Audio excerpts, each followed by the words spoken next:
Pros முக்கியமான இடத்துக்கு தான் வந்திருக்கோம். இது என்னென்னு பார்த்தீங்கன்னா ஒரு சர்ப்ரைஸான ஒரு இடத்துக்கு தான் போகிறோம். இப்போ மெட்ரோவில் இறங்கியிருக்கோம். என்ன இடம் சீக்கிரம் இங்கே கெஸ் பண்ணுங்கள். ரொம்ப நாளாக போன இடம்னா சக்ஸஸ்ஃபுல்லாக நிறைவேறிட்டு இடம். அது என்ன இடம்னு பார்த்தீங்கன்னா வேறு எதுவும் இல்லை, சேப்பாக் ஸ்டேடியம் தாங்க. ரொம்ப நாளாக மேட்ச் பார்க்கணும்னு ஆசைப்பட்டிருந்தேன். இந்த நியூசிலாந்து மேட்ச் டிக்கெட் கிடச்சி எங்கே பார்த்தாலும் சிஎஸ்கே டிஷர்ட்டாக எடுத்துட்டு வச்சு நான் மஞ்சள் பைத்தியம் வர கையை கண்ட்ரோல் பண்ணிட்டு இருந்தேன் வாங்க வேணான்னு. இப்படி சேப்பாக் ஸ்டேட் தான் வெளியே பார்க்கும்போது வைப்பு ஆட்டோமேட்டிக்காக சத்தம் தாங்க முடியும். ஏன்னா நான் ஆல்ரெடி முடிச்சு தான் லேட்டாக தான் போனேன். வெட்டி எந்த ஸ்டாண்டு அப்படின்னு கண்டுபிடிச்சி போனோடனே முழுக்க கூஸ் பம்ப்ஸ். அந்த படிக்கட்டு ஒவ்வொரு படிக்கட்டு ஏறும் போதும் சூரிய ரெட்ரோ கொடுத்த ஒரு டைலாக் சொல்லுவான் பாருங்க.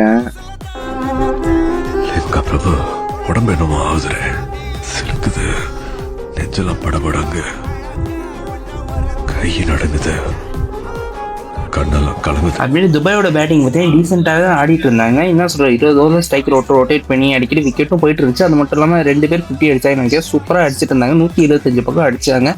துபாய் வந்து சூப்பராக மீன்ஸ் என்ன நியூசிலாண்டுக்கு எதாவது 125 துபாய் அடிச்சது பெரிய விஷயம். ஏன்னா துபாயில் அந்த அளவுக்கு ப்ரொஃபஷனல் பிளேயர்ஸும் இல்லை. ஸோ மீன்ஸ் என்ன சொல்கிறது நல்லாவே இருந்துச்சு. அப்புறமேட்டு அடுத்து வந்து நியூசிலாண்டு எவன் என்ன காண்ட இருந்தான்னு தெரியல, பிடிச்ச ஒரு பொலம் தான் பாருங்க. லைஃப்ல மறக்க மாட்டேன். 100 ஸ்கோர் 100 வந்துச்சு, இன்னும் விக்கெட்டை காணும் அப்படியே டீம் சைட் கூட பின்னாலும் கடைசி வரையும் இருந்து மேட்ச் முடிச்சு கொடுத்தாங்க போனாங்க. அந்த வின்னிங் ஷாட் ஒன்று கண்ணில் ஒத்திக்கிட்டே இருக்கு. ஸ்ட்ரைட் சோனில் ஒரு ஸ்கோர் அடிச்சா பாருங்க, லைஃப்ல மறக்க மாட்டேன். அப்புறமேட்டு நியூசிலாந்து சக்ஸஸ்ஃபுல்லி ஜெயிச்சிட்டாங்க. அப்படியே டேபிள் டாப்பர்ஸாக ஆயிட்டாங்க. ஹோல் ஸ்டேடியமே கொஞ்சம் நேரம் ஸ்டேண்டிங் அவேஷன் கொடுத்துச்சு. ஜெபாக் ஸ்டேடியமே எல்லாரும் நின்றுட்டு தான் கேசிருந்தாங்க. நியூசிலாண்டோட வெற்றி சூப்பராகவே இருந்துச்சு. அப்படியே கீழே கொடுக்குறோன்னு போயிட்டு ஃபோட்டோஸ் வீடியோஸ் எடுத்துக்கிட்டேன். இருந்தாலும் இந்த வீடியோ பார்த்தீங்கன்னா லைக் பண்ணுங்க, ஷேர் பண்ணுங்க, சப்ஸ்கிரைப். யூடியூப்ல பார்த்தா சப்ஸ்கிரைப் பண்ணுங்க, இன்ஸ்டாவில் பார்த்தா ஃபாலோ பண்ணுங்க. அடுத்த வீடியோவில் பார்க்குறேன். நன்றி.